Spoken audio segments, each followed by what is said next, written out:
하나님 나라 복음을 살아가는 매일의 동행. 오늘 말씀은 민수기 12장 1절부터 16절의 말씀입니다.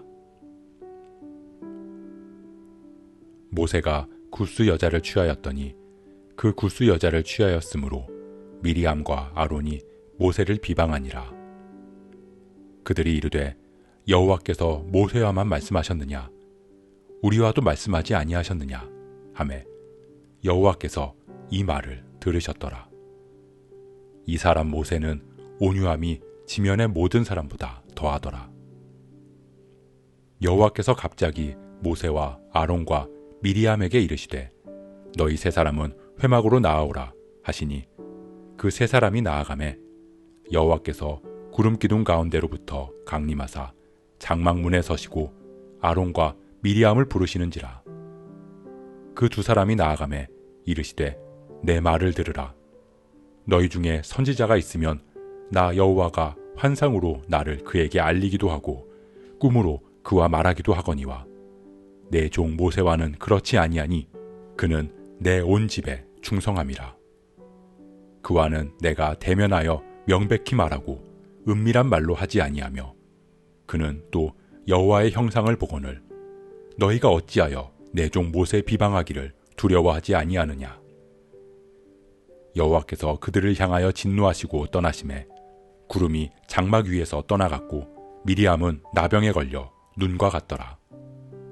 아론이 미리암을 본즉 나병에 걸렸는지라.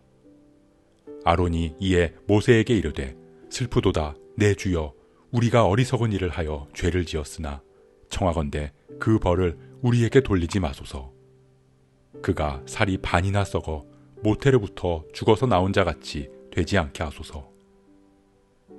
모세가 여호와께 부르짖어 이르되 하나님이여 원하건대 그를 고쳐주소서. 여호와께서 모세에게 이르시되 그의 아버지가 그의 얼굴에 침을 뱉었을지라도 그가 이레 동안 부끄러워하지 않겠느냐. 그런즉 그를 진영 밖에 이레 동안 가두고 그 후에 들어오게 할지니라 하시니 이에 미리암이 진영 밖에 이레 동안 갇혀 있었고 백성은 그를 다시 들어오게 하기까지 행진하지 아니하다가 그 후에 백성이 하세롯을 떠나 바란 광야에 진을 치니라. 모세가 굿수 여자와 결혼했습니다. 어떤 학자들은 굿스, 지금으로 보면 에티오피아 지방이 미디안과 가깝기에 굿스 여자는 십보라라고 설명하기도 하고 어떤 학자들은 십보라가 죽고 모세가 다시 굿스 여자와 결혼한 것이라고 말하기도 합니다. 성경은 그에 대한 기록을 더 이상 하고 있지 않기에 정확한 사실은 우리가 알 수 없습니다. 하지만 모세의 이 행동이 구설수에 오를 수 있는 일이었던 것은 알 수 있습니다. 이 일로 인해서 그의 누이와 형인 미리암과 아론이 비방을 했다고 기록하고 있기 때문입니다. 미리암과 아론은 모세를 비방했습니다. 그런데 그들의 비방은 표면적으로는 모세와 굿수 여자의 결혼이었지만 그 내면에는 다른 의도를 담고 있었습니다. 미리암과 아론은 비방의 말을 여호와께서 모세와만 말씀하셨냐? 우리와도 말씀하셨다 라고 하고 있기 때문입니다. 그들이 모세를 비방한 이유는 모세가 굿수 여자와 결혼한 것이 아니라 모세의 권위에 대한 불만이었습니다. 모세가 하나님과 대면하고 하나님의 말씀을 백성들에게 전하는 선지자로서 그의 말이 마치 하나님의 말씀과 같이 백성들에게 전해지는 그 권위를 흔드는 것이었습니다. 우리는 누군가의 잘못을 일깨워 줄 수 있습니다. 하나님의 뜻과 다르다고 느껴질 때 조언을 해줄 수도 있습니다. 그 안에 상대방을 존중하고 사랑하는 마음으로 함께 아파하고 공감하며 그렇게 하나님의 마음을 담아서 이야기합니다. 하지만 미리암과 아론은 모세의 허물을 통해서 자신들의 의도와 계획을 표출했던 것입니다. 모세의 허물을 이용해서 하나님을 향한 불만과 자신들의 의의를 드러냈던 것입니다. 그런데 미리암과 아론의 비난에 대해 모세는 아무런 변명도 하지 않습니다. 왜 구스 여자와 결혼했냐는 말에도, 하나님이 너하고만 말씀하시냐는 말에도 모세는 아무 대답이 없었습니다. 분명히 할 말이 있고 변명할 이유가 있었을 텐데도 모세는 그저 묵묵히 듣고만 있었습니다. 우리는 조금만 억울한 일을 당해도 가만히 있지 못합니다. 아니, 가만히 있으면 안 된다고 세상은 우리에게 가르칩니다. 가만히 있으면 우습게 보고 만만하게 본다고, 아무 말 없으면 호구 취급을 당한다고 말합니다. 적극적으로 자신을 어필하고 자기를 방어하는 게 지혜롭고 현명한 방법이라고 가르칩니다. 그런데 모세는 모든 비난에 아무 변명도 하지 않았습니다. 자기를 변호하며 잘잘못을 따지고 시시비비를 가릴 수 있었지만 모세는 그 모든 비방을 다 받아들이고 조용히 침묵을 지켰습니다. 시시비비를 가려내면 내 무고함은 입증될 수 있고 내 속은 시원해질 수 있지만 그로 인해 사랑하는 내 형제는 그 말에 책임을 져야 하기 때문입니다. 모세는 자신의 사랑하는 형제와의 분란을 막고 싶었습니다. 그들을 사랑했기 때문입니다. 그리고 이런 모세의 모습을 보시며 하나님은 온유하다고 평가하십니다.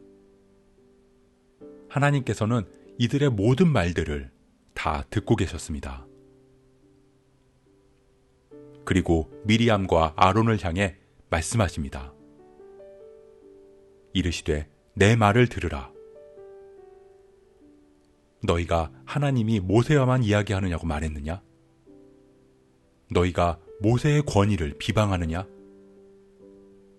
모세는 아무 말 하지 않았지만 내가 말해주리라. 내 종 모세는 다르다. 그는 내 온 집에 충성함이라. 사랑하는 성도 여러분, 우리는 누군가의 잘못과 허물을 볼 때 그 잘못된 점을 고쳐주고 허물을 깨닫게 해줘야 한다고 생각합니다. 물론 우리는 잘못된 부분을 알려주고 일깨워줘야 합니다. 하지만 그 안에 하나님의 마음을 담아야 하고 그 허물을 통해서 나의 의를 드러내어서는 안 됩니다. 또한 우리는 손해를 보고 비방을 받으며 억울한 일을 당할 때 스스로 자신을 지키고 변호해야 한다고 생각합니다. 그 이후에 벌어질 일들보다 나의 결백을 주장하고 의로움을 지키는 것을 더 중요하게 여깁니다. 하지만 하나님께서는 우리가 온유하기를 바라십니다. 남들은 다 이렇게 하는 게 너를 지키는 일이라고 말해도 내 종 모세는 그렇지 아니하니. 하나님의 백성은 세상 사람들과 다르기를 바라십니다. 그것이 하나님의 온 집에 충성하는 하나님 백성의 모습입니다. 우리 안에 온유함의 열매가 맺히기를 소원합니다. 그렇게 우리의 온유함, 하나님을 향한 충성된 모습에 하나님께서는 친히 말씀하시고 친히 우리를 지켜주실 줄 믿습니다. 그렇게 하나님 앞에서 온유한 하나님의 자녀라고 평가받을 수 있는 저와 여러분 되시길 주님의 이름으로 축복합니다. 오늘 말씀 묵상하면서 기도함으로 마음에 새기겠습니다.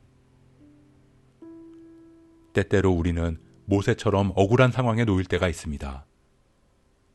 내가 나를 설명하고 나를 드러내고 싶을 때가 있습니다. 그럴 때 주님께서 우리 안에 온유함을 허락해 주옵소서. 내가 나를 드러내는 것이 아니라 하나님이 우리의 마음을 다스리시고 우리를 대신해서 일하실 줄 믿습니다. 그렇게 우리가 신실하신 주님만을 바라보게 하옵소서.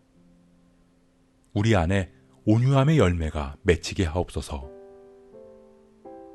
이 모든 말씀 우리의 목소리에 귀 기울이시는 예수 그리스도의 이름으로 기도합니다.